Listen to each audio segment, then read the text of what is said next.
السلام عليكم ورحمة الله وبركاته. إن الحمد لله نحمده ونستعينه ونستغفره ونعوذ بالله من شرور أنفسنا ومن سيئات أعمالنا من يهده الله فلا مضل له ومن يضلل فلا هادي له وأشهد أن لا إله إلا الله وحده لا شريك له وأشهد أن محمدا عبده ورسوله صلى الله تعالى عليه وعلى آله وصحبه وسلم تسليما كثيرا أما بعد. সম্মানিত দিনী ভাতৃমণ্ডলী, আল্লাহ রাব্বুল আলামিনের প্রশংসা এবং প্রিয় নবী সাল্লাল্লাহু আলাইহি সাল্লামের উপর সালাতু সালামের পর আজ 18ই মুহররম 1444 হিজরি মোতাবেক 16ই আগস্ট 2022 আমাদের ধারাবাহিক সাপ্তাহিক আলোচনা প্রতি মঙ্গলবারে এই বছরের হচ্ছে সংক্ষিপ্ত জাদুল মাদ প্রসিদ্ধ কিতাব ইমাম ইবনুল কাইয়িম রাহিমাহুল্লাহ তার কিতাবের সংক্ষিপ্ত করেছেন একটি ছোট্ট খণ্ডে ইমাম শাইখুল ইসলাম মুহাম্মদ ইবনে আব্দুল ওয়াহাব রাহিমাহুমুল্লাহ জামিয়ান। আমাদের আলোচনা শুরু থেকে 5টি পর্ব হয়েছে। আজকে পর্ব নম্বর 6। বিষয়বস্তু সালাতের ওপরই চলে আসছে। রাসূলুল্লাহ সাল্লাল্লাহু আলাইহি ওয়াসাল্লামের আদর্শ, সালাতের ক্ষেত্রে রাসূলুল্লাহ সাল্লাল্লাহু আলাইহি ওয়াসাল্লামের আদর্শ। জাদুল মাদের বিষয়বস্তু হচ্ছে নবী সাল্লাল্লাহু আলাইহি ওয়াসাল্লামের ইবাদত বন্দেগীর ক্ষেত্রে আদর্শ, পবিত্রতা থেকে শুরু করে এখন সালাত, আর তারপরে অন্যান্য বিষয়গুলি যাকাত, সাদাকা, সিয়াম, হজ, এসবগুলি আসবে ইনশাআল্লাহ। আল্লাহ পুরা করার তৌফিক দান করেন। তো আজকে যে বিষয়টি আলোচনা হবে সেটা হচ্ছে সেজদার পরের বিষয়, সেজদা থেকে উঠে বসা। এর আগে সেজদা সম্পর্কে রাসূলুল্লাহ সাল্লাল্লাহু আলাইহি ওয়াসাল্লামের আদর্শ, সেজদার ক্ষেত্রে রাসূলুল্লাহ আদর্শ পর্ব নম্বর 5 আলোচনা হয়েছে, এবং সেজদার পদ্ধতি আর সেজদাতে যেসব দোয়া, জিকির ইত্যাদি রয়েছে সেসব নিয়ে আলোচনা হয়েছে। বলছেন লেখক, সুম্মা ইয়ারফাউ রাসাহু মুকাব্বিরান, অতঃপর মাথা উঠাবে তাকবীর দিয়ে। সিজদা থেকে মাথা উঠাবেন আল্লাহু আকবার তাকবীর দিয়ে। গায়রা রাফিন ইয়াদাইহি, কিন্তু হাত উত্তোলন করবেন না। যেমন রুকু থেকে যখন মাথা উঠিয়েছেন তখন কি বলেছেন? প্রথম কথা তাকবীর বলেননি, কি বলেছেন? সামি আল্লাহু লিমান হামিদা, ঠিক না? আর তার সাথে কি করেছেন? রফুল ইয়াদান করেছেন, মানে দুই হাত উঠিয়েছেন। এটি সুন্নত, এটি হচ্ছে সুন্নত। যারা করে না এটা, এই সুন্নত ছাড়ে। আর যত সুন্নাত কম হবে তত নেকি কম হবে। এই সুন্নতকে তার মনসুখ বা রহিত বলে, এটি ভুল তথ্য, এর কোনো প্রমাণ নেই। হানাফি মাযহাবে যে বলে রফুল ইয়াদান রুকুতে যাওয়ার সময়, রুকু থেকে ওঠার সময়, আর প্রথম তাশাহুদ থেকে ওঠার সময়, এগুলো মনসুখ রহিত, এটা একেবারে অবাস্তব, ভুল তথ্য। এর কোনো প্রমাণ কোনো হাদিসে নেই। জি, সুন্নাত, এখন সুন্নাত সে মাযহাবে স্বীকৃতি দেওয়া হয়নি, ইজতিহাদ হইতে পারে। ইমাম আবু হানিফা রাহিমাহুল্লাহর কাছে ওই হাদিসগুলি তখন সহিহ সূত্রে পৌঁছেনি। সেই জামানায় হাদিসের কিতাবগুলি এভাবে সংকলন হয়ে আসেনি। এখন যেমন একসাথে হাদিসের কিতাবগুলি পরে লেখা হয়েছে, তাহলে ছড়িয়ে ছিটিয়ে মানুষের কাছে ছিল, বিক্ষিপ্ত আকারে লেখা ছিল, না হলে বিক্ষিপ্ত আকারে মানুষের মুখস্থ ছিল। সেই যুগে মানুষ স্মৃতিশক্তির ওপর বেশি নির্ভর করত। জি, লেখার চাইতে বেশি মানুষ স্মরণ শক্তির ওপর বেশি নির্ভরশীল ছিল। কেউ 25-50টা হাদিস মুখস্থ রেখে, কেউ 1000টা রেখেছে, কেউ 500 রেখেছে, কেউ 100 রেখেছে, এভাবে মুখস্থ ছিল।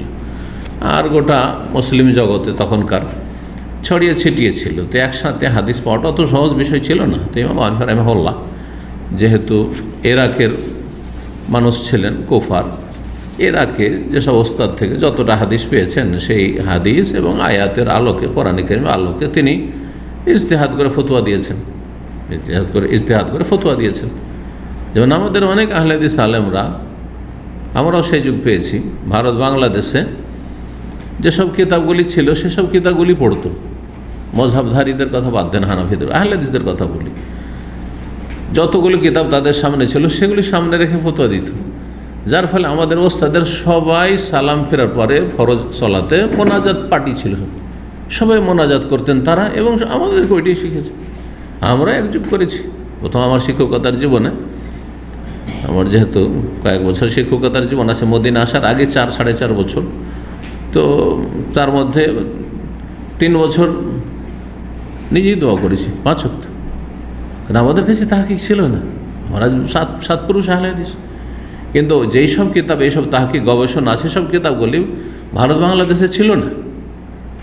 যখন আস্তে আস্তে এই কিতাবগুলি পৌঁছিল, এই কিতাবগুলি আরব দেশে এসে যারা পড়ে গেল তারা নিয়ে গেল, অথবা এরা আরব দেশে যারা লেখাপড়া করে গেল তারা মশলাগুলি বলল, তখন মানুষের একটু টনক পড়লো যে দেখি তো বিষয়টা চিন্তা করে তো আসছে মোনাজাত, কিন্তু কোন হাদিস আছে?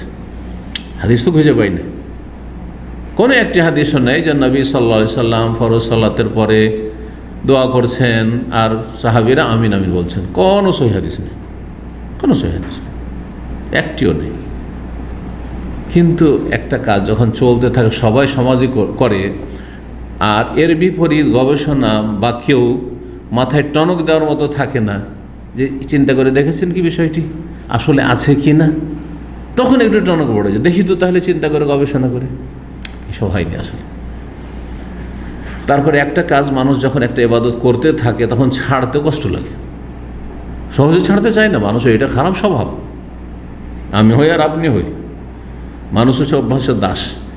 ছাড়ার জন্য তাহলে তাকে উদার হইতে হবে, নিরপেক্ষ হইতে হবে, গোঁড়ামি বাদ দিতে হবে, অহংকার বাদ দিতে হবে। এতদিন করে এলাম, যদি এখন বলি যে না আমারটা ভুলতে ছোট হয়ে গেলাম, এসব বাদ দিতে হবে, অহংকার মুক্ত হইতে হবে, এত সহজ নয় আসলে ছাড়াটা।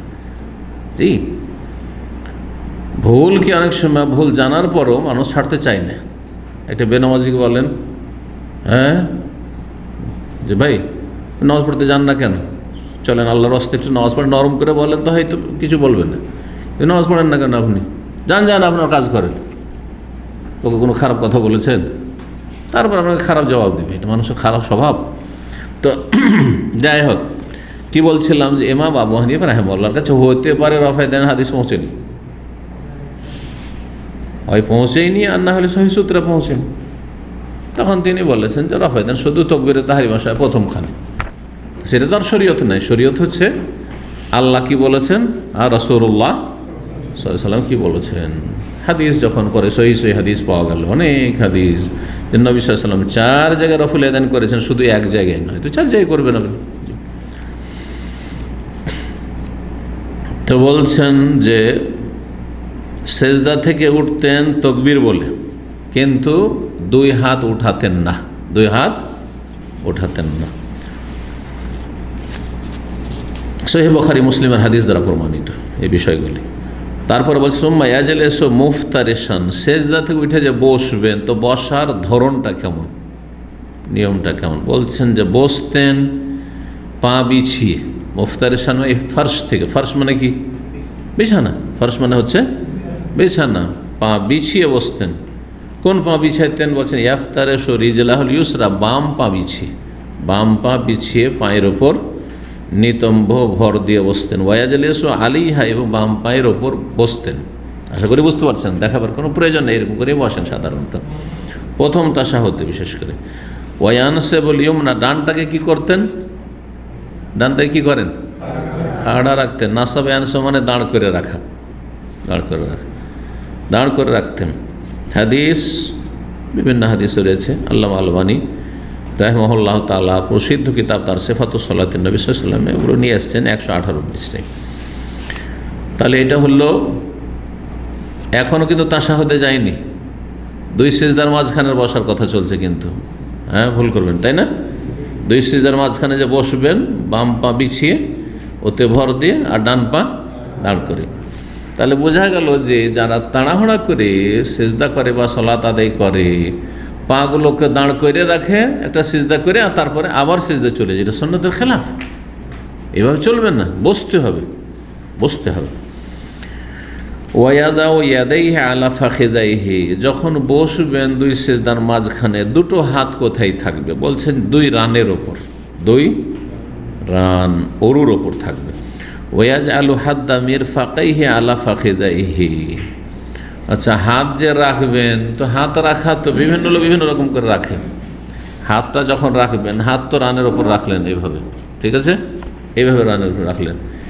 এই কনুই যেটা মেরফাক, কনুইয়ের শেষ ভাগ, এই যে কনুই কোথায় শেষ হচ্ছে, এখানে এই যে হাড্ডির জোড়, হ্যাঁ, এই কনুর শেষ ভাগটা এইরকম করে রাখবেন, হ্যাঁ, নাকি এইরকম করে রাখবেন? কোনটা রাখবেন?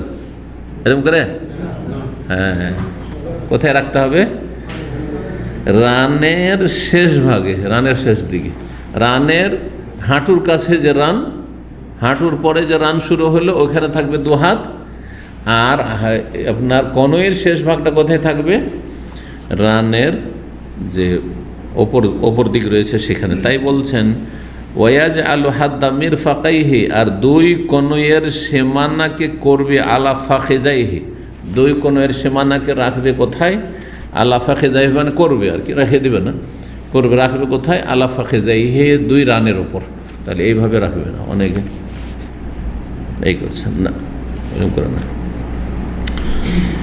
ওয়াতারফা ইয়াদি আলা রুকবাতাইহি, আর দুই হাতের অগ্রভাগ, এই যে হাতের অগ্রভাগ, দুই হাতের অগ্রভাগ হবে কোথায়? আলা রুকবাতাইহি, দুই হাঁটুর ওপর, হাঁটু থেকে নিচে নামিয়ে দেবেন না, রান থেকে নিয়ে হাঁটু পর্যন্ত। এই হাদিসগুলি মুসনাদ আহমদে আছে, আবু দাউদে আছে, নাসাইতে আছে। আল্লামা আলবানী সহিহ আবু দাউদ হাদিসগুলিকে সহিহ বলেছেন। তারপরে কি করবো? কাম্বাজা ইসনাইন মিন আসাবেহি, এই দুই সিজদার মাঝখানের বৈঠককে দুটো আঙ্গুলকে মোড়াবেন। এটার নাম কি? হ্যাঁ, না, এটা কনিষ্ঠ, এটা হচ্ছে অনামিকা। নাম জানা আছে? হ্যাঁ, অধিকাংশ লোক বাংলাতে নাম জানেন না, তো অন্য ভাষায় আর কি জানবেন। ফিনস্তের আর বিনস্তের, কনিষ্ঠা ছোট আর অনামিকা, এই দুটোকে কি করবেন?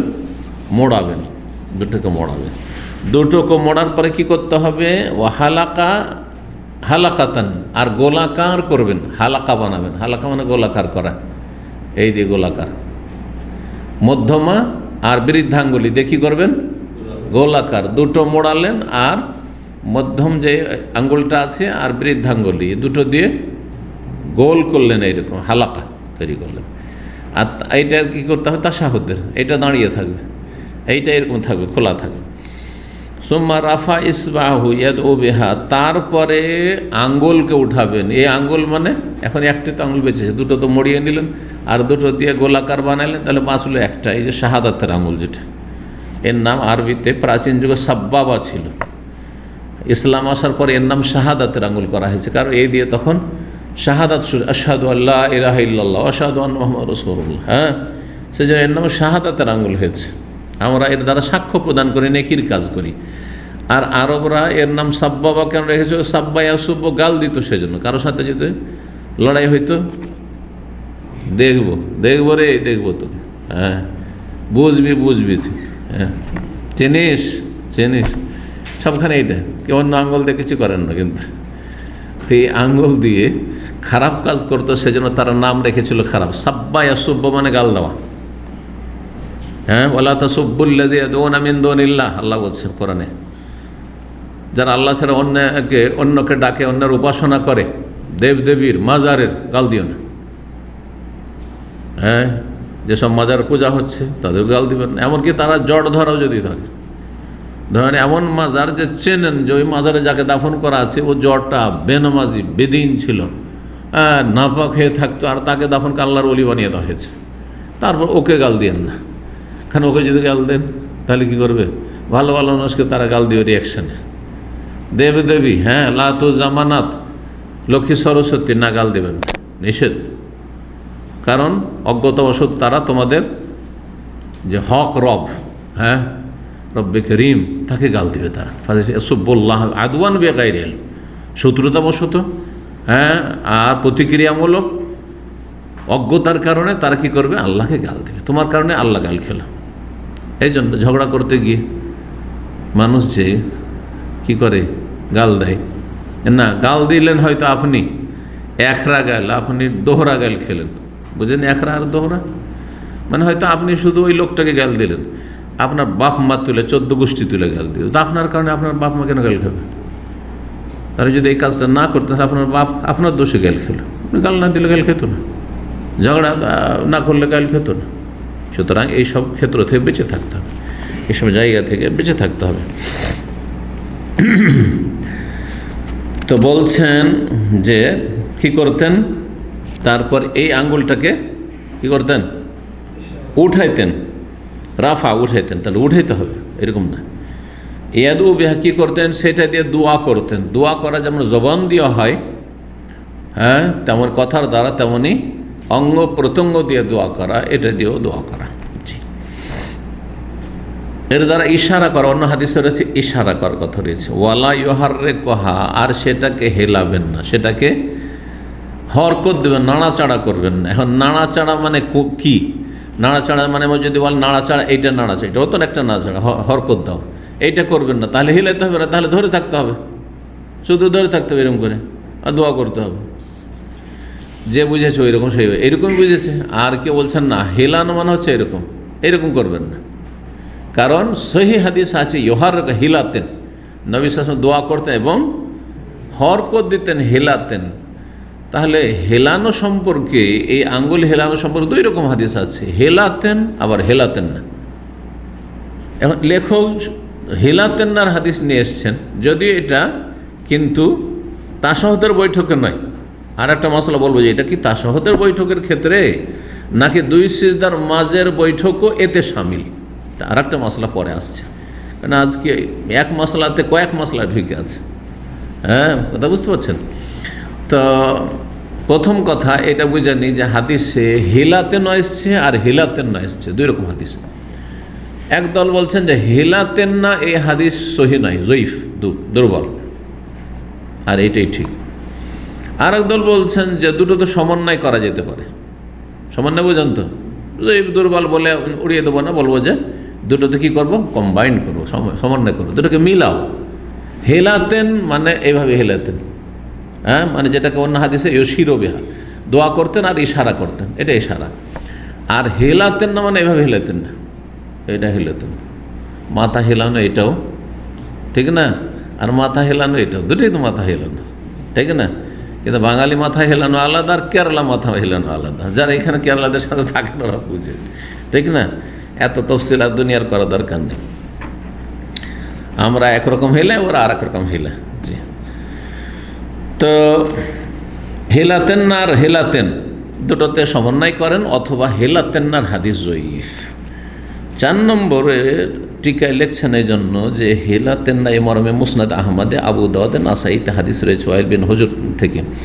কিন্তু জাদুল মাদে যে হাদিস নিয়ে আসা হয়েছে সেটা ইউহাররে কোহা, হেলাতেন নবী সাল্লাল্লাহু আলাইহি ওয়াসাল্লাম, হরকত দিতেন। একই শব্দ লা একটাতে এসে আর একটাতে লা নেই। হাকাজা কাল ওয়াইল হুজরিন রাদিয়াল্লাহু আনহু সাল্লাল্লাহু আলাইহি ওয়াসাল্লাম, নবী সাল্লাল্লাহু আলাইহি ওয়াসাল্লাম থেকে ওয়াইল হুজুর রাদিয়াল্লাহু তাআলা এইভাবে বর্ণনা করেছেন যে নবী সাল্লাল্লাহু আলাইহি ওয়াসাল্লাম হিলাতেন, শাহদে বসে, বৈঠকে বসে হিলাতেন। আবু দাউদের হাদিস আব্দুল্লাহ বিন জুবাইর থেকে রয়েছে, তাতে রয়েছে আন্না কানা ইউশিরু বিইসবাইহি, নবী সাল্লাল্লাহু আলাইহি ওয়াসাল্লাম আঙ্গুল দিয়ে ইশারা করতেন। এদা দা, যখন দোয়া করতেন তো ইশারা, এটা ইশারা, আর ওইটাকে হেলানো বলা যেতে পারে। ওয়ালা ইউহাররে, আর হেলাতেন না, হেলাতেন এভাবে হেলাতেন না, এটাও সামান্য। আবার কেউ বলছেন হাফাহাজি জিয়াদাত ফি সিহাতা নাযরুন, এই যে ইশারা করতেন এটা তো সহি হাদিস, কিন্তু ওয়ালা ইউহার তাতে বাড়ি হেলাতেন না, এটা সহি কিনা এতে আপত্তি রয়েছে, মানে দুর্বল। জি, এতটাই যথেষ্ট। ইশারা করতে মানে এভাবে ইশারা করতেন।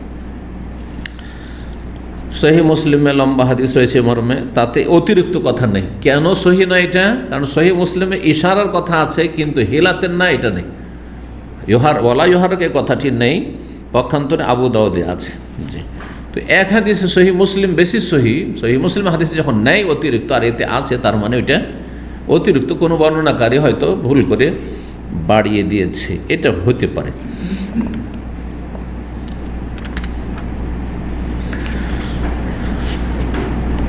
এখন আর একটা মশলা আছে, যেটা বলছিলাম যে এই যে আপনার দুটো আঙ্গুলকে এইভাবে মোড়ানো, আর তারপরে মধ্যমা আর বৃদ্ধা আঙ্গুলি দিয়ে গোলাকার করা, দায়রা করা, আর তারপরে ইশারা করা, এটা কি দুই সিজদার মাঝখানে নাকি শুধু প্রথম তাশাহুদ আর দ্বিতীয় তাশাহুদ?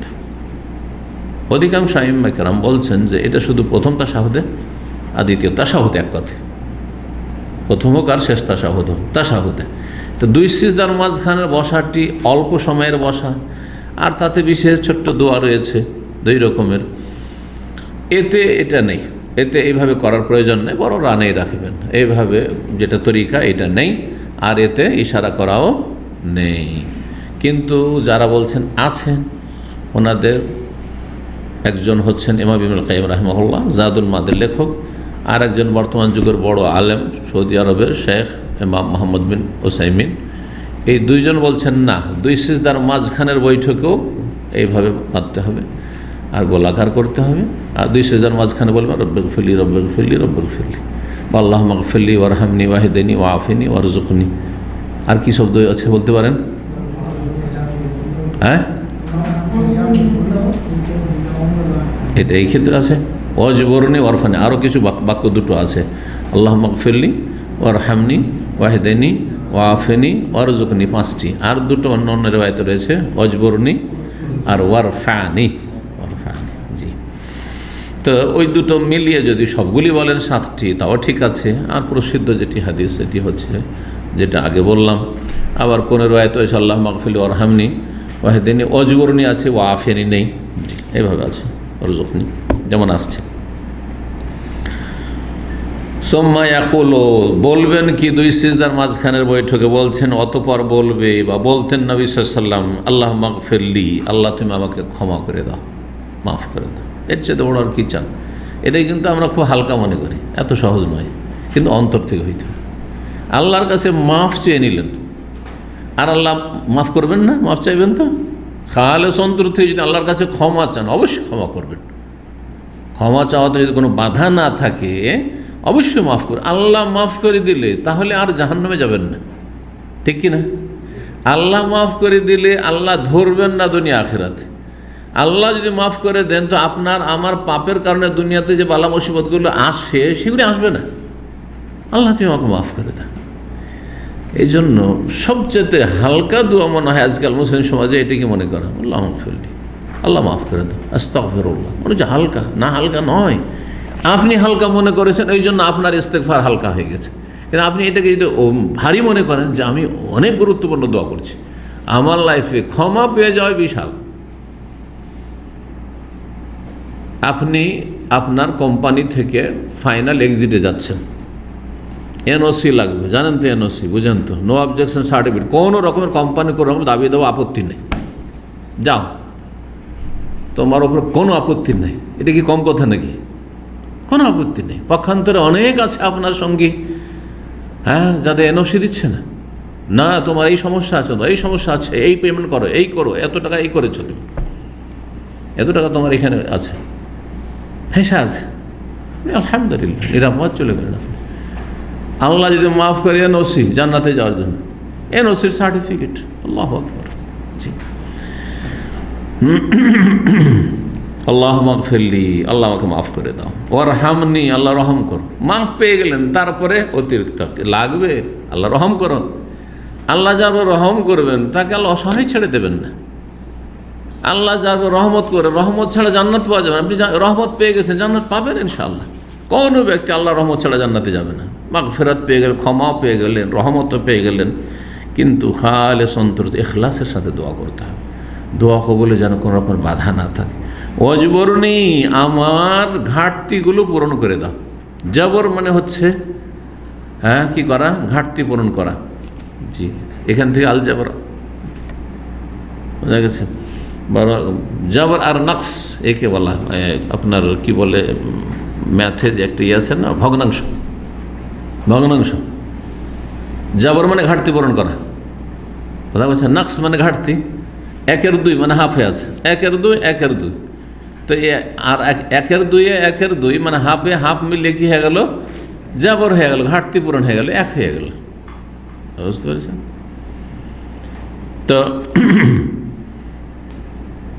অজবরণী, আল্লাহ আমাদের কত ঘাটতি আছে, কত ত্রুটি আছে, ফরজে ত্রুটি, আচ্ছা, ফরজটা যদি পড়েন খুশুতে ত্রুটি, কত দিকে ত্রুটি রয়েছে, অমনোযোগী, অজবরণী, আল্লাহ ঘাটতি পূরণ করে দাও। ওয়াহদেনি, আর হেদায়াত করো। হেদায়াত নিশ্চিত, হেদায়াত মানে জান্নাতের রাস্তা, হেদায়াত মানে জান্নাতের রাস্তা। ওয়ারজুকনি, আর রিজিক দরকার, দুনিয়া আখেরাতের রিজিক, আখেরাতের রিজিক জান্নাত। রিজিক মানে অংশ, রিজিক মানে অংশ। আল্লাহ আমার অংশ আমাকে দাও, আমার অংশ জান্নাত, আমার অংশ সুখ শান্তি, আমার অংশ সুখ সুস্থতা। রিজিক মানে জনগণ, এমনকি সাধারণ মাদ্রাসা পড়ারও মনে করে রিজিক মানে পয়সা।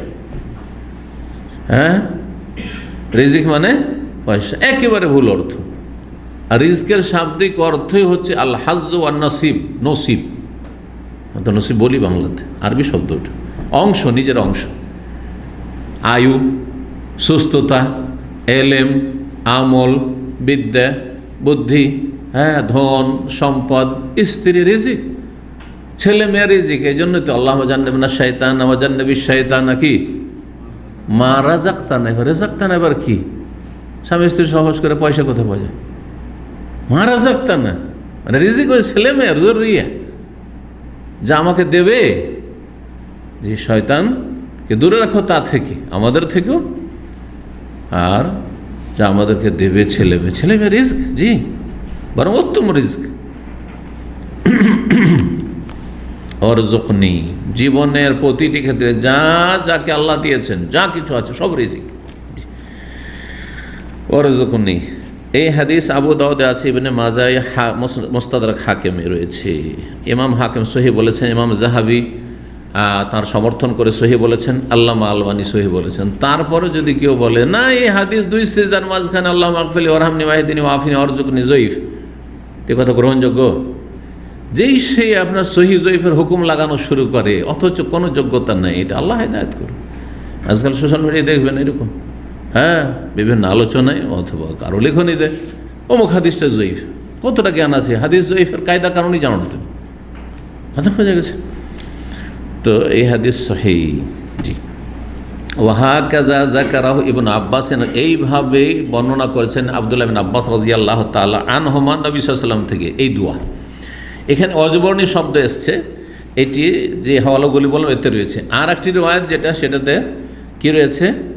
ওয়াফেনি, আল্লাহ আমাকে নিরাপদ রাখো, আফিয়াত দান করো।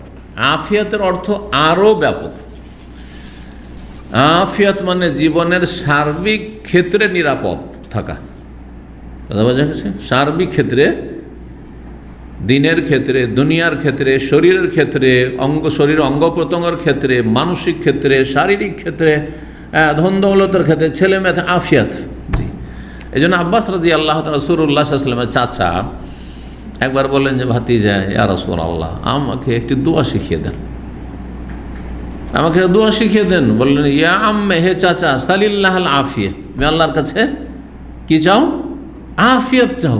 আফিয়াত, রাস্তাঘাটে, ঘরে বাইরে, সব জায়গায় আফিয়াত। রাস্তায় চলতে চলতে ওপর থেকে কি পড়ে গেল, সুবহানাল্লাহ, গাড়ি ভিতরে আছে, হ্যাঁ, ভোগবিলাসের জীবনযাপন করেছিল, পিছিয়ে দিল, আল্লাহু আকবার, আফিয়াত ফিত তারিক, রাস্তাঘাটে আফিয়াত, আল্লাহ তুমি আফিয়াত দান কর। চলতে আছেন, কত বিচক্ষণ মানুষ চলতে আছে রাস্তাতে, অ্যাক্সিডেন্ট হয়ে, আমরা মনে করতাম যে হয়তো মূর্খ লোকেরা হয়তো এইরকম রাস্তাঘাটে চলতে গিয়ে কি হয়, দুর্ঘটনার শিকার হয়। বাংলাদেশ ইন্টারন্যাশনাল স্কুলের ভালো একজন টিচার, কয়েক বছর আগের ঘটনা, হয় নাকি জানেন হয়তো, এটা রাস্তা পারে, এ পারে গাড়ি রেখে ও পারে, আপনার বাংলাদেশ স্কুলের কাছে, এখানে ওই যে পার্কটার কাছে, এ পার থেকে ও পারে ফার্মেসিতে ওষুধ নিতে যাচ্ছে, একটা গাড়ি আসছে, ও খেয়ালই করেনি, গাড়িতে এসে মেরে দিল, সাথে সাথে মারা গেল। কথা বোঝা গেছে? আফিয়াত রাস্তাঘাটে, ঘরের ভিতরে, ঘরে থেকে এসিতে আগুন লেগে গোটা বাড়ি ঘর পুড়ে শেষ হয়ে যাচ্ছে, হচ্ছে না? সুবহানাল্লাহ, আফিয়াত। তাহলে আফিয়াত কত গুরুত্বপূর্ণ। আপনি মনে করছেন বাড়িতে নিরাপদ, চোর থেকে ডাকাত থেকে নিরাপদ থাকলে অন্য কিছু থেকে নিরাপদ না, হ্যাঁ? কখন যখন বালা মুসিবত চলে আসে, আফিয়াত চলাফেরার ক্ষেত্রে, সাথী সঙ্গীদের ক্ষেত্রে, যেখানে আপনি কাজ করছেন, আফিয়াত, আল্লাহ বাঁচিয়ে রাখো। খারাপ লোকের অনিষ্ট থেকে বাঁচিয়ে রাখো। অনেক সময় আপনি খারাপ হতে চান না, কিন্তু ভালো মানুষকে খারাপ করে দেয়, ভালো মানুষকে খারাপ করে। যেমন দেখলেন দুই ভাই, এক ভাই আরেক ভাইকে খুন করে দিল, অথচ দুইজনও দাঁড়িয়েওয়ালা, আমি দেখে তো আউযুবিল্লাহ পড়ছি, আউযুবিল্লাহ, এত সুন্দর দাড়ি দেখে তো মনে হচ্ছে পাক্কা সালাফি। হ্যাঁ, আউযুবিল্লাহ। আর স্ত্রীর কথা শুনে নিজের ভাইকে দিল খুন করে। ইন্না লিল্লাহি ওয়া ইন্না ইলাইহি রাজিউন। আফিয়াত, স্ত্রীর অনিষ্ট থেকে আফিয়াত চাইছে, যে কোনো মানুষের, জিন ইনসানের অনিষ্ট থেকে আফিয়াত চাইছে। আল্লাহ তুমি নিরাপদ রাখো, কেউ যেন আমাকে খারাপ দিকে না নিয়ে যেতে পারে। অনেক সময় নিজে ভালো হতে থাকতে চেয়েও ভালো থাকা যায় না। আফিয়াত, আল্লাহ যদি আফিয়াত দেন তাহলে আপনি থাকতে পারবেন। আপনাকে ঝামেলা বাঁধাতে চায় আপনার সাথে, জবরদস্তি আপনাকে ওই রকম জায়গায় নিয়ে যাবে যেখানে আপনার পরিস্থিতি খারাপ হয়ে মারামারি হয়ে যাবে। না, আল্লাহ আফিয়াতে রাখো। এই দোয়াগুলি অত্যন্ত গুরুত্বপূর্ণ দোয়া, কিন্তু ওই মন মানসিকতা নিয়ে দোয়া করতে হবে। আল্লাহ আমি কারো খারাপ করব না, কেউ যেন আমার খারাপ না করতে পারে, কেউ যেন আমার খারাপ না করতে পারে। আফিয়াত, আল্লাহ হেফাজত করুন। ওয়ারফানি মানে আল্লাহ আমাকে ওপরে উঠাও। সবাই ওপরে উঠতে চায়, জান্নাতে ওপরে উঠতে চায়, নেকির ক্ষেত্রে ওপরে উঠতে চায় একজন ভালো মানুষ। দুনিয়া তো কেউ ওপরে উঠতে চায় না। হ্যাঁ, পার্থক্য যে যারা পেট পূজারি শুধু পয়সা দিয়ে ওপরে উঠতে চায়, হ্যাঁ, গাড়ি বাড়ির নারী তাদের ফিকির, আর একজন জ্ঞানী মানুষ এগুলোর সুখ শান্তি চায়, কিন্তু এক নম্বরে ঈমান আমলে জান্নাতে আল্লাহ রাব্বুল কাছে ওপরে উঠতে। ওরফানি, আল্লাহ ওপরে উঠাও, ওপরে মর্যাদা দাও। আম্বিয়া সিদ্দিকিন শুহাদা সলিহিনদের সাথে, ভালোদের সাথে আল্লাহ ওপরে উঠাও। আর তারপরে ইলম দাও, আল্লাহ ইলমের ক্ষেত্রে ওপরে উঠান, ইলমের ক্ষেত্রে আল্লাহ ওপরে উঠাও। জি, দাওয়াতের ক্ষেত্রে আল্লাহ ওপরে উঠাও আমাকে। ওরফানি, অত্যন্ত ব্যাপক দোয়াগুলি, কথা ছোট ছোট। আল্লাহ মাগফিরলি ওয়ারহামনি ওয়াহদিনি ওয়াআফনি ওয়ারযুকনি ওয়াজবরনি ওয়ারফানি। ছোট ছোট দোয়া, কয়েক সেকেন্ড মাত্র লাগলো, কিন্তু কতগুলি জিনিস বা কত গুরুত্বপূর্ণ বিষয়গুলি চাইলেন যদি বুঝে চান। এই জন্য বুঝে সালাত আদায় করা, বুঝে দোয়া পড়া, অর্থ অনুধাবন করে। আর না বুঝ বান্দা শুধু মন্ত্র পড়াতে আসমান জমিনের পার্থক্য রয়েছে। আল্লাহ আমাদেরকে বুঝার তৌফিক দান করেন। ইলম শেখার ক্ষেত্রে আল্লাহ রাব্বুল আমাদেরকে যেন আগ্রহী করে দেন। ওয়াজাকার হুযায়ফা আনহু, তবে সাহাবী হুযায়ফা রাদিয়াল্লাহু তাআলা আনহু নবী সাল্লাল্লাহু আলাইহি ওয়াসাল্লাম থেকে উল্লেখ করেছে, আন্নাহু কানা ইয়াকুল, তিনি বলতে, আল্লাহুম্মা গফিরলি, আল্লাহুম্মা গফিরলি, আল্লাহুম্মা গফিরলি। অথবা অন্য রিওয়ায়াতে রয়েছে কি, রব্বিগফিরলি, রব্বিগফিরলি। যত দোয়া কোরআন হাদিসে রয়েছে, হয় আল্লাহুম্মা দিয়ে, আর না হলে রব্বে বা রব্বানা দিয়ে। রব্বে এক বচন, রব্বি ছিল আসলে, আর রব্বানা হে আমাদের রব। এই হাদিস জাদুল মাদানী এসছে রব্বিগফিরলি দিয়ে, কিন্তু এখানে লেখক মোহাম্মদ আব্দুল্লাহ রাহিমাহুল্লাহ আল্লাহুম্মা নিয়ে আসছেন, কিন্তু হাদিসে রব্বিগফিরলি, তাই বলছেন যে জাদুল মাদে রব্বিগফিরলি ওয়া হুয়া হাদিসুন সহিহ হাদিস। রব্বিগফিরলি যদি শুধু বলেন তাহলে 3 বার বলবেন, রব্বিগফিরলি, রব্বিগফিরলি, রব্বিগফিরলি। আর উত্তম হচ্ছে যে কোনো দোয়া 3 বার করা, উত্তম হচ্ছে যে কোনো দোয়া 3 বার করা। নবী সাল্লাল্লাহু আলাইহি ওয়াসাল্লাম দা সালাসান, যখন দোয়া করতেন 3 বার করে দোয়া করতেন। জি, আর সালাম দেওয়ার সময় 3 বার করতেন। এখন এর ব্যাখ্যা বিভিন্ন রকম করা হয়েছে। হ্যাঁ, না শুনলে, কেউ শুনলো না, সালাম আলাইকুম, শুনলো না, আপনি সাথে সাথে বলবেন না, এই সালামে জবাব দিলেন না কেন ভাই, সালাম আলাইকুম, আবার দেন 3 বার। হ্যাঁ, অথবা কারো বাড়িতে গেছেন, দরজায় নক করছেন, সালাম আলাইকুম, সালাম আলাইকুম আদখুল, হাদিস আছে, 3 বার করে সালাম দেন আর নক করেন, প্রবেশ করব কি, বা যদি বেল থাকে তো বেল দেন সালামের সাথে। আর যদি জবাব না আসে 3 বার সালাম দেওয়ার পর, তাহলে সেখান থেকে ফিরে চলে আসেন। অথবা যদি বলে ওয়াইন কিয়ালাকুম ফারজিউ, যদি বলা হয় যে না এখন সময় নেই, ফিরে যান, তাহলে ফিরে যান। আজকাল আছে কি আপনাদের মধ্যে, আমার বাসাতে গেটে এসছেন আর যান এখন ফিরে যান, সময় নেই, আর সেন্টারে আসবেন, মানে বুকে হাত রেখে বলতে হবে, মানে এখন মাসলা বলছি সেই জন্য নয়। মন মানসিকতাটা আমাদের কত সংকীর্ণ হয়েছে। এটা কোরআন সূরা নূরের আয়াতে আল্লাহ বলছেন, ওয়াইন কিলা লাকুম মুরজিউ ফারজিউ। আপনার নিজের মায়ের পেটের ভাইয়ের বাড়ি গেছেন, আর গেটে বলছে যে এখন সময় নেই ভাই, এখন রেস্টের সময় তুমি যাও, ঘুরে আসো, পরে আসো। জীবনে সম্পর্ক রাখবেন না মনে হয়। আর যদি ভাইয়ের স্ত্রী যদি বলে, তাহলে তো কি যে করবেন মনে হয়, ফিতনা ফাসাদ লাগিয়ে দেবেন। হ্যাঁ, ওর বাপের বাড়ি, হ্যাঁ, আমার ভাইয়ের বাড়িতে আমাকে ঢুকতে দেবে না, ওই এরকম কথা। হ্যাঁ, অথচ কোরআন শিখিয়েছে এটা। সুবহানাল্লাহ। নবী সাল্লাল্লাহু আলাইহি ওয়াসাল্লামের চরিত্র কি ছিল? কি ছিল? কোরআন। কানা খুলুকুহু সাল্লাল্লাহু আলাইহি ওয়াসাল্লাম আল কোরআন। কোরআনের বাস্তবায়ন। কোরআন মানে কি? কোরআনের প্রতি আমল করা। আমি তো ওইটাই বলছি। কোরআন বলছে ফিরে যাও, ফিরে যাও। অফিসের উদাহরণ দিই, অফিসে আছি, ব্যস্ত আছি, আর যদি আসে আসসালামু আলাইকুম, একটু কথা বলতে চাই, যান, ফিরে যান, পরে আসবেন। বলবেন খুব অহংকারী লোক, ফতোয়া দিয়ে দিবেন, ঠিক না? অথচ আপনি বুঝবেন না যে আমি কোন ব্যস্ততাতে আছি, অথবা এটা শরীয়ত আমাকে অধিকার দিয়েছে, এটা আপনাকেও দিয়েছে, আপনাকেও দিয়েছে। আমি যদি ক্লিনিকে যাই আর যদি ভিড় থাকে আর ডাক্তার বলে যে এখন ফিরে যান, এখন সময় হয় না, এখন আমার সময় হয়ে গেছে উঠার, তাই ঝগড়া লাগিয়ে দেবো নাকি? ঠিক ওই রকমই। জি। কিন্তু আলেমদের ক্ষেত্রে মনে করেন যে আমাদের হক আছে, ডাক্তারের কাছে কিন্তু এই হক দেখান না, কিন্তু ওখানে পয়সাও দিয়ে আসছেন। হ্যাঁ, আর তারপরে যদি বলে না না ফিরে যান, কালকে আসবেন, এখন সময় নেই, সোজা হয়ে আসবেন, কারণ শরীরটা সুস্থ করতে হবে। কিন্তু ইমানটা সুস্থ করতে হবে, এলেম শিখতে হবে, আর শিরক কুফর থেকে বাঁচতে হবে, অজ্ঞতা দূর করা ফরজ। সুতরাং শেখ যদি বলে যান এখন ফিরে যান, পরে আসবেন, না, জীবনেও যাব না, শিখে আর না শিখে জাহিল হয়ে মরবো, কথা বোঝা গেছে। নবী সাল্লাল্লাহু আলাইহি ওয়াসাল্লাম রব্বেক ফিরলিও বলেছেন, এটাও বর্ণিত হয়েছে। জি, এটি আবু দাউদে, নাসাই, ইবনে মাজাহ, মুস্তাদরাক হাকিমে রয়েছে। আল্লামা আলবানী ইরওয়াউল গালিল সহিহ বলেছেন। সুম্মা ইয়ানহাজু, তারপরে দাঁড়াতেন নবী সাল্লাল্লাহু আলাইহি ওয়াসাল্লাম। জি, 2 সিজদা করার পরে কি করতেন? প্রথম রাকাতে তাহলে 2 সিজদা করে দাঁড়াতেন। এখন দাঁড়াবেন যখন, দ্বিতীয় সিজদা করলেন, তারপরে কি একটা হালকা বৈঠক করবেন? যেই বৈঠকের নাম কে জানে? জালসা ইস্তিরাহা। জালসা মানে বৈঠক, জালাসা ইয়াজলিসু থেকে জালসাতান, আর ইস্তিরাহা মানে তো বুঝেন, কারণ এখানে ইস্তিরাহা মানে কমিউনিটি হল, বুঝেন না? ইস্তিরাহা বুঝেন না? এখানে বিয়ে শাদী যে কমিউনিটি হল থাকে ইস্তিরাহা বলা হয়। ইস্তিরাহা মানে বিশ্রামাগার আসলে। এই জন্য যে কোনো বিশ্রামাগার যে থাকে বাস স্ট্যান্ডে অথবা যে কোনো জায়গায়, এগুলোকে ইস্তিরাহা, রাহাতুন থেকে, রাহাতুন মানে আরাম, আর ইস্তিরাহা মানে আরাম তলবের জন্য যা তৈরি করা হয়েছে, যদিও মাসদার শব্দটি কিন্তু ওই অর্থেই। তো জালসা ইস্তিরাহা সহিহ বুখারীর হাদিস দ্বারা প্রমাণিত। জি, প্রথম রাকাতে। আর তৃতীয় রাকাতে যখন উঠবেন তখন একটা হালকা বৈঠক দেবেন, কিন্তু সেই বৈঠকে কোনো জিকির দোয়া নেই, বসবেন আর তারপরে উঠে যাবেন। জি, কিন্তু ইমাম আহমদ বিন হাম্বলের মতে, মানে হাম্বলি মজহাবে, আর ইমাম আবু হানিফা রাহিমাহুল্লাহ তার মতে, মানে দুটো মজহাবে, তাহলে 4 মজহাবের মধ্যে 2টো মজহাবে, হানাফি মজহাবে আর হাম্বলি মজহাবে এই জালসা ইস্তিরাহাত নেই। কি করতে হবে?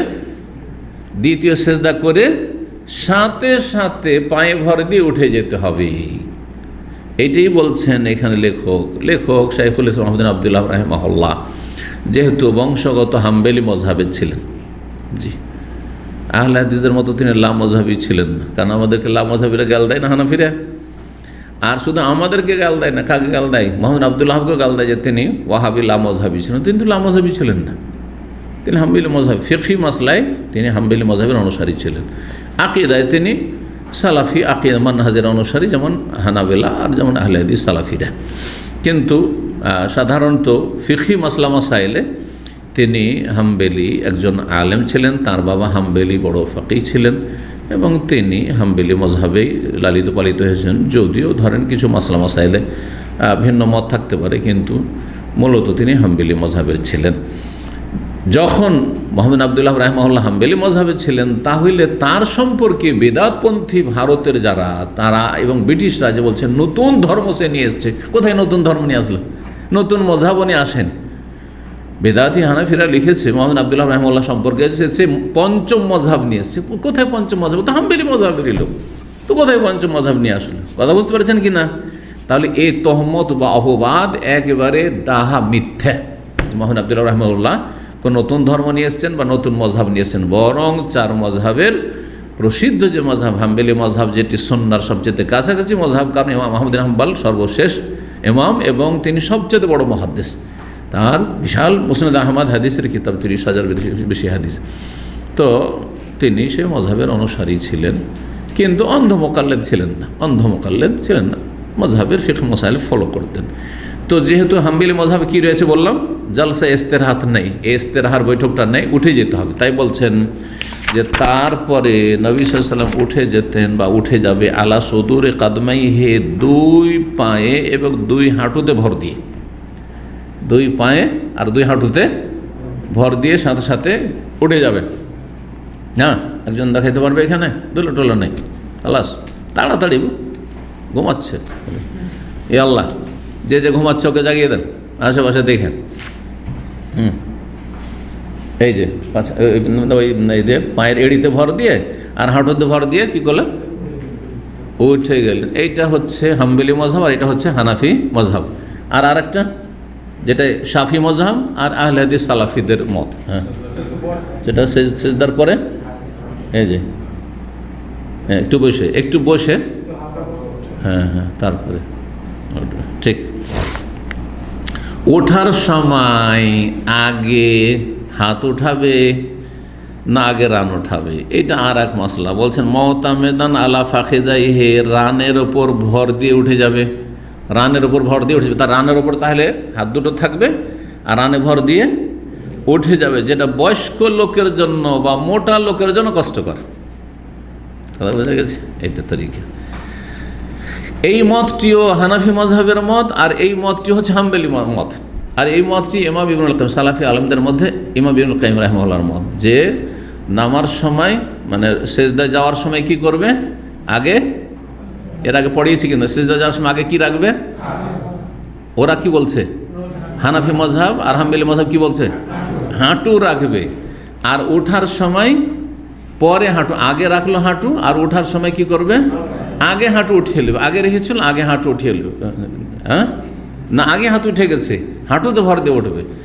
আগে গেল হাঁটু, হাঁটু আগে গেল, আর ওঠার সময়ও পরে হাঁটু উঠলো, আগে হাতটা রানের ওপর উঠে থাকবে। এটা পক্ষান্তরে শাফি মজহাব আর আহলে হাদিসদের মত হচ্ছে যাওয়ার ক্ষেত্রে, সেজদায় যাওয়ার ক্ষেত্রে যে আগে কি যাবে?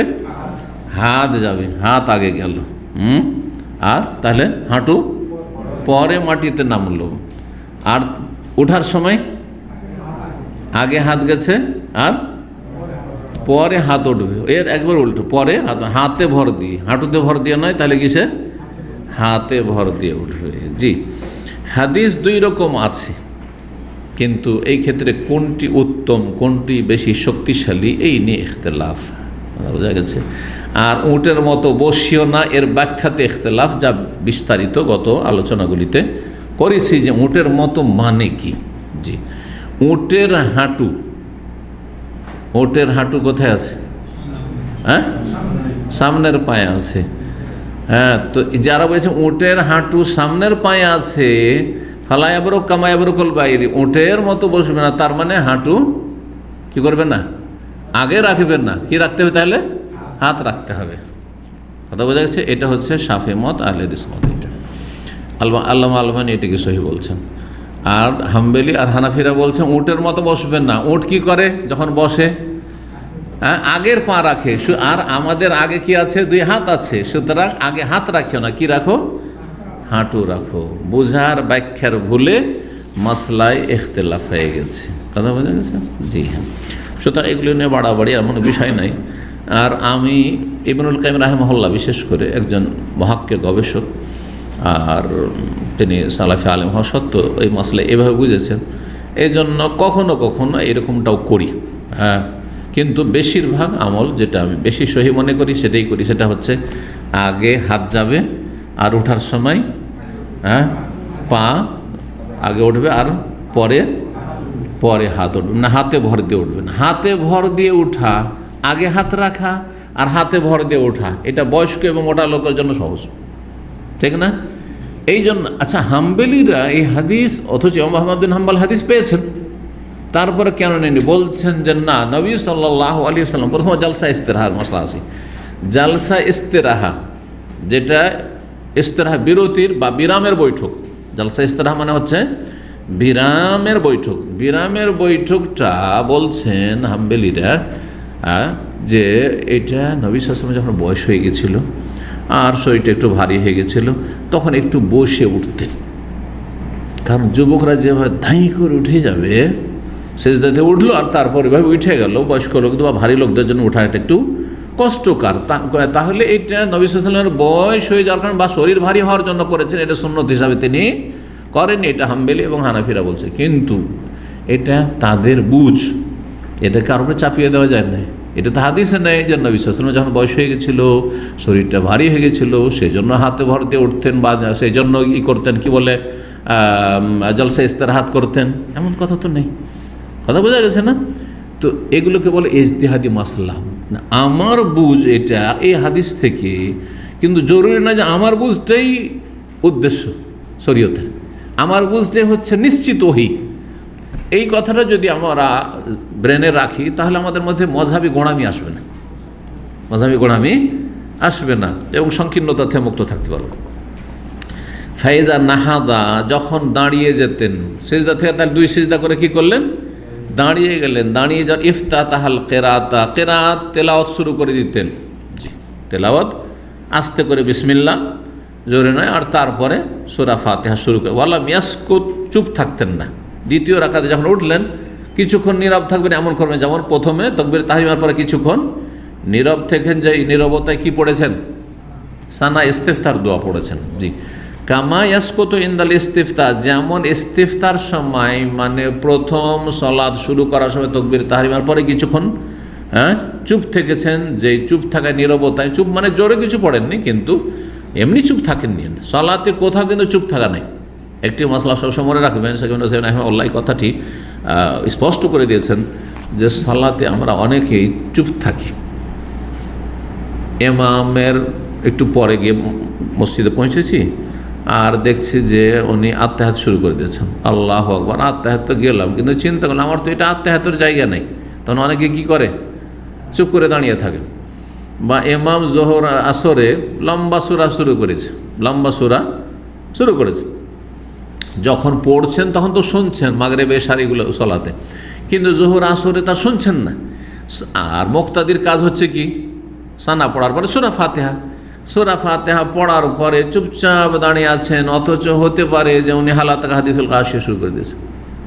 হ্যাঁ, 1 মিনিট 2 মিনিট 3 মিনিট 5 মিনিট হয়তো লম্বা তেলাওয়াত করেছেন, কিন্তু আপনি চুপ হয়ে দাঁড়িয়ে আছেন, এটা শরীয়ত নয়। এই ক্ষেত্রে বেশ কিছু হাদিস রয়েছে যে সাহাবাই কেরামগণ রাদিয়াল্লাহু তাআলা আনহুম নবী সাল্লাল্লাহু আলাইহি ওয়াসাল্লামের পেছনে জোহর আসরের সালাতে অন্য অন্য সূরাও মিলাতেন, পড়তেন। কথা বোঝা গেছে? এটাই হচ্ছে ঠিক। তাতে হবে কি, যে আপনি কোনো একটা কিছুতে ইবাদতে মশগুল থাকলেন আর শুধু চুপ থাকলেন, এতে অন্যমনস্ক হবেন, হ্যাঁ, তাইতে শয়তান সুযোগ পাবে। আর সালাত মানে কোনো না কোনো একটা ইবাদতে আছেন আপনি, শুধু শারীরিক ইবাদতে না, শারীরিক ইবাদতের সাথে সাথে বাচনিক ইবাদতে আছেন আপনি। সালাতে কিন্তু 2 রকম ইবাদত আছে, বরং 3 রকম ইবাদত আছে। একটা হচ্ছে অন্তরের ইবাদত, কলবি ইবাদত, যেটা হচ্ছে অন্তরের মনোযোগী হয়, খুশু। আর একটা হচ্ছে কর্মগত আমলগত ইবাদত, সেগুলো হচ্ছে অঙ্গ প্রত্যঙ্গ, দাঁড়ানো, রুকু, সেজদা, বৈঠক, এই যে করছেন, এগুলো ইবাদত আপনার। এই যে রফা দান করছেন, ইবাদত। আর একটা হচ্ছে বাচনিক কথাগত ইবাদত, কথাগত সবসময় চলতে থাকে। হয় শুনবেন ইমামের যেটা শোনার, যেমন তেলাওয়াত, সূরা ফাতিহা পড়ে নিয়ে শুনছেন, তখন শুনবেন, তাহলে আর পড়বেন না। আর যদি না শুনেন তাহলে কিছু না কিছু আপনি সূরা আয়াত পড়তে থাকবেন। এইরকমই আত্তাহাত শেষ তাশাহুদে, শেষ তাশাহুদে অনেকে আত্তাহাত পড়ে নিচ্ছেন, তারপর দুরূদ পড়ে নিয়েছেন। আর দোয়ায়ে মাসুরা মানে তো একটাই বা 2টা মুখস্থ আছে, হ্যাঁ, ওই 2টো পড়ে নিয়ে চুপচাপ বসে আছেন। অথচ ইমাম হয়তো খুব পরেজগার মানুষ, সুন্নতি তরিকায় পড়ে, হ্যাঁ, যদিও আজকাল পাওয়াটা খুব মুশকিলই আছে। তো দেখা যাচ্ছে বেশ কিছু দোয়া ইমাম পড়তে আছে, আপনি ভাবছেন আমার তো কোর্স শেষ হয়ে গেছে। না, আপনি দোয়া পড়তে থাকেন, সালাম ফিরা পর্যন্ত আপনি দোয়া পড়তে থাকেন, এটা হচ্ছে তরিকা, চুপ থাকবেন না। জি, আজকে আলোচনার ব্যাখ্যা লম্বা হয়ে গেছে, সুতরাং আমরা মনে হয় আর বেশি এগিয়ে যেতে পারবো না। আর একটু আলোচনা করে নিই, সেটা হচ্ছে সুম্মা ইউসাল্লি সানিয়া কাল উলা, 1 রাকাত হয়েছিল, তাই না? দ্বিতীয় রাকাতটা প্রথম রাকাতের মতোই আদায় করবেন। ইল্লা ফি আরবাতে আশিয়া, প্রথম রাকাত আর দ্বিতীয় রাকাতের মাঝে পার্থক্য হচ্ছে 4টি বিষয়। একটা গুরুত্বপূর্ণ বিষয় আলোচনা করেছেন। 4টি ক্ষেত্রে প্রথম আর দ্বিতীয় রাকাতে কি আছে? পার্থক্য আছে। এক, সুকুত, নীরবতা। প্রথম রাকাতে তাকবীরে তাহরিমের পরে কিছুক্ষণ নীরব ছিলেন, চুপ ছিলেন, মানে সানা পড়ছিলেন, ইস্তেফতাহ দোয়া পড়ছিলেন, আল্লাহ বাইদ বাইনি পড়ে না, সুবহানাকা পড়ে, ইন্নী ওয়াজহাতু পড়ে পড়ছিলেন মনে মনে। কিন্তু দ্বিতীয় রাকাতে চুপ থাকবেন না, উঠে কি শুরু করবেন? হ্যাঁ, সূরা শুরু করবেন, সূরা ফাতিহা। ওয়াল ইস্তিফতাহ, আর আরেকটি পার্থক্য হচ্ছে ইস্তিফতার দোয়া, যেটা হচ্ছে সলাৎ শুরু করার দোয়া। ইস্তিফতাহ মানে সলাৎ শুরু করা, ফাতাহ ইফতাহ মানে শুরু করা, জি। ইস্তাফতাহ মানে শুরু করা, আরম্ভ করা। ফাতাহ মানে খোলা, আর ইস্তাফতাহ মানে শুরু করা। ইস্তিফতার দোয়া হচ্ছে ওই যে আল্লাহ বাইদ বাইনি বা সুবহানাকা আল্লাহুম্মা হামদিকা ওয়া তাবারাকা ইসমুকা ওয়া তাআলা জাদ্দুকা লা ইলাহা গায়রুকা, প্রথম রাকাতে ওইটা আছে আর দ্বিতীয় রাকাতে নেই, পার্থক্য। তৃতীয় হচ্ছে তাকবীরে তাহরিমা, প্রথম রাকাতে কি আছে? তাকবীরে তাহরিমা আছে, যেটা গোটা সলাতের রুকুন, ফরজ, ওইটা ছুটলেন সলাতই হবে না। আর দ্বিতীয় রাকাতে তাকবীরে তাহরিমা নেই, তাকবীরাতুল ইন্তেকাল আছে, ওই যে সেজদাতে উঠলেন আল্লাহু আকবার, ওইটাই, কিন্তু উঠে গিয়ে আবার আল্লাহু আকবার বা কিছু এরকম কিছু নেই। 4 নম্বর হচ্ছে ওয়া তাতওয়িলুহা, রাকাত লম্বা করা। প্রথম রাকাত লম্বা হবে দ্বিতীয় রাকাতের তুলনায়। প্রথম রাকাত কি হবে? লম্বা হবে দ্বিতীয় রাকাতের তুলনায়। ফাইজা জালাসা লিত্তাশাহুদ, তারপরে যখন দ্বিতীয় রাকাত পড়ে তাশাহুদে বসবেন, ওয়াদা ইয়াদাহুল ইউসরা আলা ফাখিযিহিল আইসার, বাম হাতকে বাম রানের উপর রাখবেন। ওয়াদাহুল ইউমনা, ডান হাতকে ডান রানের উপর রাখবেন, আলা ফাখিযিহিল আইমান। ও আশারা বিসাবা, নবী সাল্লাল্লাহু আলাইহি ওয়াসাল্লাম এরকমটা করতেন। নবী সাল্লাল্লাহু আলাইহি ওয়াসাল্লামের আদর্শ বয়ান করা হচ্ছে। নবী সাল্লাল্লাহু আলাইহি ওয়াসাল্লাম কী করতেন? যখন বসতেন তাশাহুদে, ডান হাতকে ডান রানের উপর রাখবেন, মানে বাম হাতকে বাম রানের উপর রাখতেন, আর ডান হাতকে ডান রানের উপর রাখতেন। ও আশারা বিসাব্বাবা, এই যে সাব্বাবা এখানে বলেছেন, সাব্বাবা আঙ্গুল দিয়ে কি করতেন? শাহাদাতের আঙ্গুল দিয়ে ইশারা করতেন। এখানে ইশারা, এটা হচ্ছে ইশারা। ইশারা কোনো খাস জায়গায়, এগুলো সব ইজতিহাদ, কোনো দলিল নাই। যারা বলেছে বিশেষ একবার, প্রথম কথা একবার, আর বিশেষ জায়গায় বলছে কখন? বলছে আশহাদু, শাফি মাযহাব বলছে যখন আশহাদু বলছেন, মুখে বলছি আশহাদু আর আঙ্গুলে বলছি আশহাদ, আশহাদুর সময়। আর হানাফি মাযহাব বলছেন না, হ্যাঁ, আশহাদু আল্লা ইলাহা ইল্লাল্লাহ, ইল্লাল্লাহর সময়। কথা বোঝা গেছে? এগুলো সব ইজতিহাদ, যে আচ্ছা আঙ্গুলটা কোন জায়গায় উঠানো উচিত। বলছে ইল্লাল্লাহ যখন বলছি আল্লাহ এক, ইল্লাল্লাহ তখন এটা। আর কেউ বলছে না, যখন আশহাদু আমি সাক্ষী দিচ্ছি মুখে, তখন এই আঙ্গুল দিয়েও সাক্ষী দিচ্ছি। কিন্তু কোনো দলিল নেই। দলিলে কি আছে? নবী সাল্লাল্লাহু আলাইহি ওয়াসাল্লাম দোয়া করতে থাকতেন আর ইশারা করতেন। আর এখানে যে সেগাটি রয়েছে মাজি ইস্তেমরারি, ইস্তেমরার মানে কন্টিনিউয়াস, যেটা টেন্স, একটা টেন্স আছে ইংলিশ গ্রামারে কি আছে? কন্টিনিউয়াস, হ্যাঁ, সেটা করতে থাকতেন, করতে থাকতেন, জি হ্যাঁ। তো ওইটা তাই বলছেন ইশারা করতেন। ওয়াকান লায়ান সেবহা নাসবান, সেটা করে খাড়া করে দিতেন না, এরকম একদম খাড়া করে, এরকম নয়। ওয়ালা ইউকিমুহা, সেটাকে দাঁড়ো করে দিতেন না এরকম, আর এইভাবে সোজাও এরকম করতেন না। বল ইয়াহনিহা শাইআন ইয়াসিরান, হালকা সেটাকে মুড়াতেন, এরকম ঝুঁকাইতেন, হালকা ঝুঁকাইতেন এরকম। এই হালকা ঝুঁকানোর যে এটা রয়েছে বর্ণনা, এখানে ফিকহি মাসাইল শেখ মুহাম্মদ আব্দুল ওয়াহাব রাহিমাহুল্লাহ বর্ণনা করেছেন। এই মর্মের যে দলিলটি রয়েছে সেটা জয়ীফ অবশ্য। ওয়ালা ইউহাররিকু, আর হিলাতেন না, মানে এরকম হিলাতেন না, হিলাতেন না। ও ইয়ারফাউহা, উঠাতেন, ইয়াদু বিহার দোয়া করতেন, উঠাইতেন, উঠিয়ে রাখতেন, আর কি করতেন? ইয়াদু বিহা, ওর দ্বারা দোয়া করতেন, জবানও দোয়া করছেন আর আঙুল দিয়েও দোয়া করছেন। আর কি করতেন? ওয়ারমি ওয়াসারাহু ইলাইহা, দৃষ্টি নিবদ্ধ রাখতেন এর উপর। দৃষ্টিটা কোথায় থাকবে? এই আঙ্গুলের দিকে থাকবে, যেটা রানের উপর আপনার রাখা আছে, এইটাই করতেন নবী সাল্লাল্লাহু আলাইহি ওয়াসাল্লাম। ওয়ায়াবসুতুল ইউসরা, বামটাকে, বাম হাত আপন জায়গায় থাকতো, রানের উপর এইভাবে রাখা থাকবে। ওয়াতাহামালু আলাইহা, আর বাম দিকে একটু কিন্তু ঝুঁকে, যখন বৈঠকে বসেন দেখবেন ডান দিকে তো বাম দিকে একটু মানুষ কি থাকে? ঝুঁকে থাকে। তো যখন বসবেন তখন তাশাহুদে এর উপরে যেন খানিকটা ভর আছে, বাম হাত রানের উপর দিয়ে ওর উপরে যেন খানিকটা ভর আছে, এইভাবে বসতেন। তারপর আলোচনা করে সেফাতু জুলুসি, বসার পদ্ধতি। এখানে আজকের আলোচনা শেষ করছি, যেহেতু দীর্ঘ সময় হয়ে গেছে। বাকি ইনশাআল্লাহ তাআলা আগামী দিনগুলোতে পুরা করব। আল্লাহ যেন তৌফিক দান করেন, আল্লাহ আপনাদেরকে ভালো রাখেন এবং সমস্ত অনিষ্ট বালা মুসিবত থেকে আল্লাহ হেফাজতে রাখেন। সাল্লাল্লাহু সাল্লাম আলা নবিয়িনা মুহাম্মদ ওয়া আলা আলিহি ওয়া সাহবিহি আজমাইন।